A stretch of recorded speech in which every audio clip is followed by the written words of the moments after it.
आज के इस विश्लेषण में हम एक बहुत ही खास विषय पर बात करने वाले हैं। आज जिस कहानी के पन्ने हम यहाँ पलटने जा रहे हैं, वो सिर्फ एक कहानी नहीं है बल्कि साहस, संघर्ष और करुणा की एक बेहद ही शानदार यात्रा है। तकदीर वाली दो अनाथ बहनें, ये स्रोत सामग्री खास तौर पर युवा छात्रों और परिवारों के लिए जिंदगी का एक बहुत बड़ा सबक है। जब हालात बिल्कुल खिलाफ हों, तब कैसे डटकर खड़े रहना है, ये हम आज इस चर्चा के जरिए समझेंगे। तो चलिए बिना किसी देरी के शुरू करते हैं। शुरुआत करते हैं इस बेहद खूबसूरत विचार से, जिसके पास हिम्मत और सच्चाई हो, उसकी तकदीर एक दिन जरूर बदलती है। सुनने में शायद ये एक बहुत ही साधारण सा वाक्य लगे, लेकिन सच कहूं तो यही हमारी आज की दोनों नायिकाओं की पूरी जिंदगी का आधार है। हम कह सकते हैं कि ये वो नैतिक लंगर है जो हर मुश्किल में उन्हें मजबूती से थामे रखता है। ये हमें बताता है कि चाहे कुछ भी हो जाए, सच्चाई और हिम्मत का रास्ता हमेशा सही मंजिल तक ले ही जाता है। चलिए देखते हैं कि इस सफर की शुरुआत आखिर होती कहां से है। तो हमारी इस कहानी की शुरुआत होती है उत्तर प्रदेश के एक छोटे से लेकिन बहुत ही शांत और खूबसूरत गांव से, रामपुर। यही वो जगह है जहां जुड़वा बहनों गंगा और जमुना का जन्म हुआ था। जब ये दोनों पैदा हुईं तो इनके माता पिता मोहन और सीता की खुशी का तो कोई ठिकाना ही नहीं था। पूरे गांव में मिठाइयां बटी थीं और पिता ने बड़े फख्र से कहा था कि मेरी बेटियां ही मेरा अभिमान है। एक बहुत ही प्यारी और सुखद शुरुआत, है ना? लेकिन अफसोस कि ये खुशियां ज्यादा दिन तक टिक नहीं पाईं।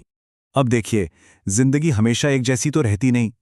यहाँ ये समझना बहुत जरूरी है कि कैसे एक हंसता खेलता परिवार अचानक से बिखर गया। जब ये बच्चियां मुश्किल से 6 महीने की थीं, गांव में एक भयानक बाढ़ आ गई। पिता अपने खेतों को बचाने गए, लेकिन उस तेज बहाव में बह गए। इस गहरे सदमे को मां सह नहीं पाईं और कुछ ही समय बाद वो भी चल बसीं। दोनों बच्चियां अनाथ हो गईं। गांव की एक दयालु बुजुर्ग कावेरी दादी ने उन्हें सहारा तो दिया, लेकिन जब तक वो 10 साल की हुईं, दादी भी काफी कमजोर हो चुकी थीं। अब इन छोटी बच्चियों को खुद ही अपने पैरों पर खड़ा होना था। एक बहुत ही दुखद मोड़, लेकिन असल कहानी यहीं से अपनी शक्ल लेना शुरू करती है। यहाँ एक बहुत ही दिलचस्प बात सामने आती है, कैसे दो बिल्कुल अलग स्वभाव वाले लोग मिलकर एक शानदार टीम बना सकते हैं। जरा ध्यान दीजिए, एक तरफ गंगा है, बिल्कुल शांत, धैर्यवान और हमेशा दूसरों की मदद करने को तैयार। और दूसरी तरफ है जमुना, एकदम चंचल, हमेशा मुस्कुराने वाली और अपने दिल की बात बेझिझक कहने वाली। अक्सर होता है ना कि जब भी जीवन में मुश्किलें आती हैं तो ऐसे अलग अलग व्यक्तित्व एक दूसरे को पूरा करते हैं। गंगा का ठहराव और जमुना की मुस्कान, इन दोनों चीजों ने मिलकर उस मुश्किल वक्त में उन्हें एक दूसरे का सबसे बड़ा सहारा बना दिया। अब हर कहानी में कोई ना कोई ऐसा किरदार तो होता ही है जो मुश्किलें बढ़ा देता है। यहां प्रवेश होता है रघुवीर सिंह का, गांव का जमींदार। जमींदार यानी एक ऐसा इंसान जिसके पास पैसा भी है और ताकत भी, लेकिन इसे गरीब लोगों को सताने में कुछ ज्यादा ही मजा आता था। जब दादी बूढ़ी हो गईं और इन बच्चियों को काम खोजना पड़ा, तो इस आदमी ने उनकी मजबूरी का पूरा पूरा फायदा उठाया। उसने उन्हें अपने खेतों और घर में दिन रात खटने पर मजबूर किया, और वो भी सिर्फ सूखी रोटियों के बदले। ये बाल श्रम और क्रूरता का एक बहुत ही कड़वा सच है जो उस वक्त समाज में मौजूद था। अब जरा यहाँ एक पल के लिए रुककर सोचिए। जमींदार की पत्नी ने उनसे कहा, तुम लोग बोझ हो समाज पर। ये सिर्फ एक ताना नहीं था, ये एक ऐसा गहरा घाव था जो सीधे दिल पर लगा। युवा छात्रों के लिए यहाँ ये समझना बहुत जरूरी है कि हमारे शब्द कितनी ताकत रखते हैं। इस एक बात ने छोटी सी जमुना को अंदर तक तोड़कर रख दिया था। वो रोते हुए अपनी बहन से पूछने लगी कि क्या उनकी किस्मत कभी बदलेगी भी। ये वो पल होता है जहां कोई भी इंसान पूरी तरह से हार मान सकता है। लेकिन गंगा वो टूटने वालों में से नहीं थी। जब जमुना बिखर रही थी, तब गंगा ने उसका हाथ मजबूती से पकड़ा और एक बहुत ही दमदार बात कही, भगवान देर करता है लेकिन अंधेर नहीं। ये सिर्फ चंद शब्द नहीं है, ये गंगा की उस गजब की जीवटता को, उसके रेजिलियंस को और उसकी कभी न खत्म होने वाली उम्मीद को दिखाते हैं। वो इस क्रूरता के सामने घुटने टेकने को बिल्कुल तैयार नहीं थी। और फिर आता है हमारी कहानी का सबसे बड़ा टर्निंग पॉइंट। कावेरी दादी की तबीयत बहुत ज्यादा बिगड़ गई। अपने आखिरी पलों में उन्होंने दोनों बहनों को एक पुरानी सी लकड़ी की पेटी दी। दादी ने बताया कि ये पेटी असल में उनकी मां ने उन्हें दी थी और कहा था कि सही वक्त आने पर ही ये बच्चियों को सौंपी जाए। जरा सोचिए, एक ऐसी रहस्यमयी पेटी जो इतने सालों से उस छोटे से टूटे फूटे घर में किसी खजाने की तरह रखी हुई थी। और कमाल की बात यह है कि इसी पेटी ने उनकी जिंदगी का पूरा रुख ही पलट दिया। तो चलिए अब जरा इस पेटी के अंदर झांकते हैं कि आखिर इसमें था क्या। अंदर रखा था एक छोटा सा सोने का लॉकेट, एक पुराना सा कागज, और उस कागज पर लिखा था एक बहुत ही साफ निर्देश कि अगर बेटियां कभी ये पत्र पढ़ें तो उन्हें शहर जाकर वकील धर्मपाल से मिलना चाहिए। बस ये एक पल, ये एक राज जो खुला, इसने हमेशा हमेशा के लिए उनकी किस्मत के दरवाजे खोल दिए। लेकिन भाई, शहर पहुंचना कोई बच्चों का खेल तो था नहीं, पास में फूटी कौड़ी भी नहीं थी। फिर भी ये दोनों छोटी लड़कियां बिना किसी के सहारे शहर की तरफ निकल पड़ीं। वो मीलों तक पैदल चलती रहीं। रास्ते में जब भी भूख लगती तो किसी मंदिर के बाहर रुककर बस पानी पीकर अपना पेट भर लेती थीं। ये पूरी यात्रा उनके उस जज्बे और गजब के दृढ़ संकल्प को दिखाती है जो हार मानना जानता ही नहीं था। और आखिरकार उनकी ये मेहनत रंग लाई और वे वकील धर्मपाल के दरवाजे तक पहुंची गईं।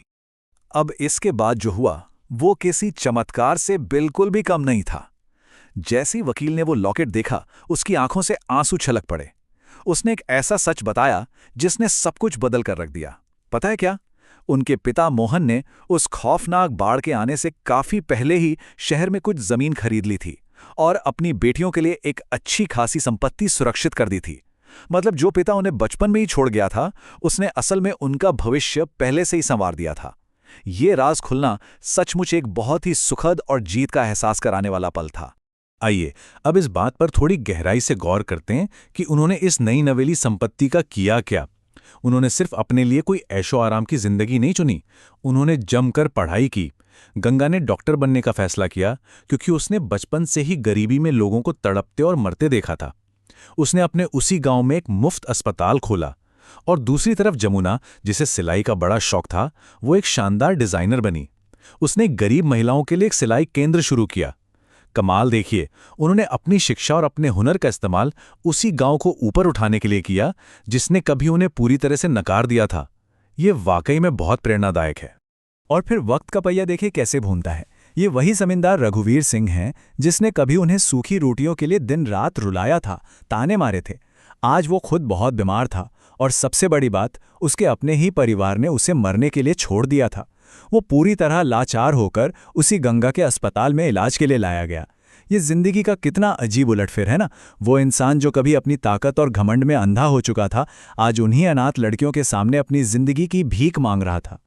जब उस जमींदार ने शर्म से अपना सिर झुकाकर माफी मांगी तो गंगा ने जो जवाब दिया वो हम सभी के लिए, खासतौर पर युवा छात्रों और परिवारों के लिए जिंदगी का सबसे बड़ा सबक है। उसने कहा, बीमारी और दर्द में कोई दुश्मन नहीं होता, और गंगा ने उसका इलाज किया। यहाँ जो सबसे अहम बात हमें समझनी है वो ये है कि सच्ची ताकत और असली जीत करुणा में छिपी होती है, किसी से बदला लेने में नहीं। उन्होंने अपने अतीत के उस दर्द को अपनी महानता के रास्ते की रुकावट कभी नहीं बनने दिया। और इस कहानी की असली जीत कुछ इस तरह से सामने आई। गंगा और जमुना ने उसी दिन ये तय किया कि वो गांव के अनाथ बच्चों के लिए एक बहुत बड़ा आश्रम बनाएंगी। उन्होंने अपनी खुद की पीड़ा और संघर्षों को आने वाली पीढ़ियों के लिए एक मजबूत ढाल में बदल दिया। देखते ही देखते उनका वो आश्रम पूरे जिले में मशहूर हो गया, जहां हर बच्चे को शिक्षा मिलती थी, भरपेट खाना मिलता था और सबसे बड़ी बात, वो प्यार मिलता था जिसकी तलाश इन बहनों को खुद अपने बचपन में थी। तो अब जब हम इस पूरी चर्चा के बिल्कुल अंत में आ गए हैं तो एक बहुत ही गहरा सवाल हमारे सामने आकर खड़ा होता है। सोचने वाली बात है कि साहस, करुणा और सच्चाई कैसे खुद हमारी तकदीर को बदल सकते हैं। गंगा और जमुना की ये कहानी हमें बहुत ही साफ शब्दों में सिखाती है कि शुरुआत चाहे कितनी भी मुश्किल क्यों ना हो, हमारे अपने फैसले और हमारी हिम्मत ही हमारे आने वाले कल को बनाते हैं। परिवारों और छात्रों के लिए सच में एक बहुत बड़ा विषय है कि कैसे दूसरों को माफ करना और अपने लक्ष्य पर डटे रहना जीवन के रास्तों को संवार सकता है। आज के इस विश्लेषण में हमारे साथ जुड़ने के लिए बहुत बहुत धन्यवाद। हमेशा सीखते रहिए और जिंदगी में आगे बढ़ते रहिए।